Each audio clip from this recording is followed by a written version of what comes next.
Hi, welcome back.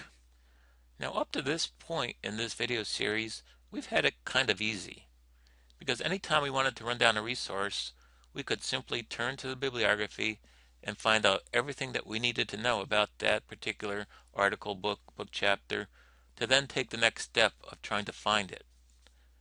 However, in the real world, there often will be times when you're looking at something that does not have a bibliography. Perhaps it's a magazine article or something on a website, and you don't see a list of references included in what you're looking at. But many times in magazine articles or websites, you'll see something that really sparks your interest and that you wanted to pursue a little bit to see if it actually is something you can use in your own research. So let's take a look at an example of that. And one thing you're looking at for your course this semester is this online article from the New Inquiry called The Conservatism of Emoji. And if I scroll down in this article just a couple of paragraphs, I see a sentence that talks about something that Michael Hart has written. Let me just read it for you. All this computerized work is, according to Michael Hart, one face of what he terms immaterial labor, or labor that produces an immaterial good such as a service, knowledge, or communication. Okay, so remember, this is just an example, but let's pretend that this is something that really pertains to what you're researching and that you would really want to get some additional information about this. What are some of the questions that you'd be asking yourself at this point? First of all, I would want to know who Michael Hart is. Is he someone that has any background, any particular expertise on this topic, someone I can rely on? Second of all, I'd be interested in knowing where this quotation comes from. Is it something that he published in an article or a book or on a website somewhere? And then third, I want to know if he's written more. If he is an expert, what else has he written? How else can I use Michael Hart to gather information that's going to help me understand and write about this particular topic? Now, since there's not a bibliography, there's not a direct way of linking from this particular online article to the things that Michael Hart has written. However, Google is a great resource, and I think that we'd be able to use Google to first of all find out a little bit more about Michael Hart, perhaps find this citation, see where it's coming from, and then if we're satisfied that he's an expert and that we might be able to find more things that he's written, I might go to all night search and then try to find other things that he's written as well. Okay, so let's do some detective work, and we'll take each step one at a time. First of all, let's try to figure out who Michael Hart is. And if I go over to Google and in quotation marks type in his name, I'll see I have a bunch of information that comes back. And I just want to point out that it's a very powerful technique when searching Google to put words or phrases within quotation marks, because that will search for things in this case that have the name Michael and Hart right next to each other. If I did not include quotation marks, I would find things that had either Michael or Hart. I'd have a much larger set, wouldn't be quite so targeted. But just from what I see here, I have a pretty good idea of who he is. It looks like he's a philosopher and an author. Looks like he teaches at Duke University. So what I would do is follow some of these links just to make sure that I have a clear understanding of who he is, if I can trust him, and in this case I feel pretty confident that I can. Okay, so let's see if we can figure out where this quotation from Michael Hart has come from. So I've copied it within the document that I'm looking at. I'm going to go over to Google and paste it in, and it already had the quotation marks, so that's good because I did want to include quotation marks around the quote. And I find 57 results.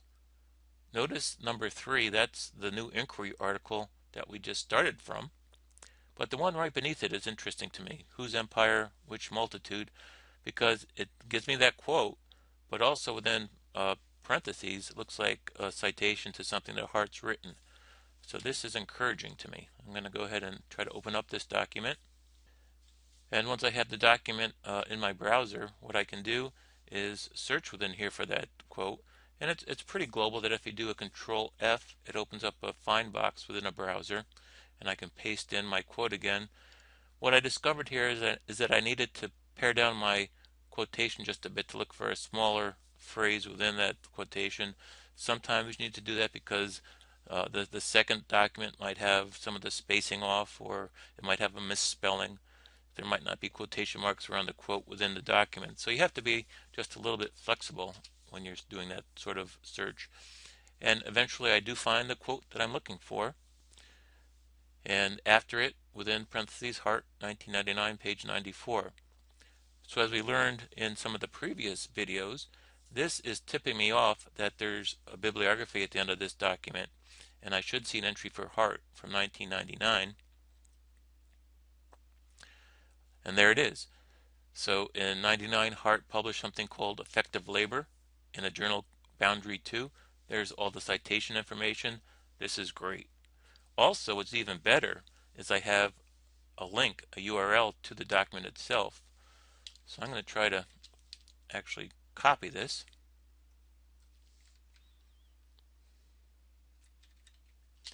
So I just highlight it, Control C, open up a new tab, and Control V will paste it in. And there it is, voila, I have the whole article that Hart has written. Within here I should find the quote that we had started from, and there it is. So this was a great exercise. I was able to work from my initial article in the new inquiry now to find a whole new resource written by an author that I know is an expert in this field, and it's given me a good next step in terms of my research process. Okay, so we have now determined that Michael Hart is our man. He's an expert in the field. He's writing about things that we are interested in for our own research. We want to take the next step and now find other things that he might have written that we can use. Certainly you could stay in Google and do some searching there to see what you can find, but eventually I will get back to all-night search and see what's available through the library and in some of its database subscriptions. So let me go over to that advanced search interface for all-night search, and I'll show you how I would do a search for things written by Michael Hart. What I would want to do is put his name in inverse order, so last name, comma, first name, put that in quotation marks, and change the parameter of the search to author. And in most cases, that's going to be enough. I could just send that search and come up with the things that he's written. However, I'd kind of like to cover all my bases here. And what I will do is add a second line that has his name in the direct order, so first name, last name, and I'll change that to an author search. The critical part here is that you change this Boolean connector from and to or.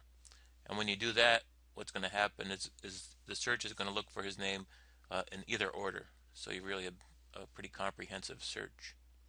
And let me just take a look at what we have. So we have 133 records here, and this is a lot to work through. So we have a good set of documents to start to see what Hart has written, if there are other things that might be helpful to us.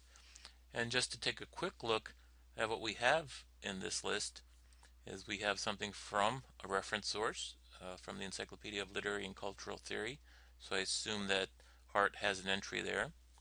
We have some books that show up in the library's print collection. So we have the information that will direct you to those books. And we have a lot of articles.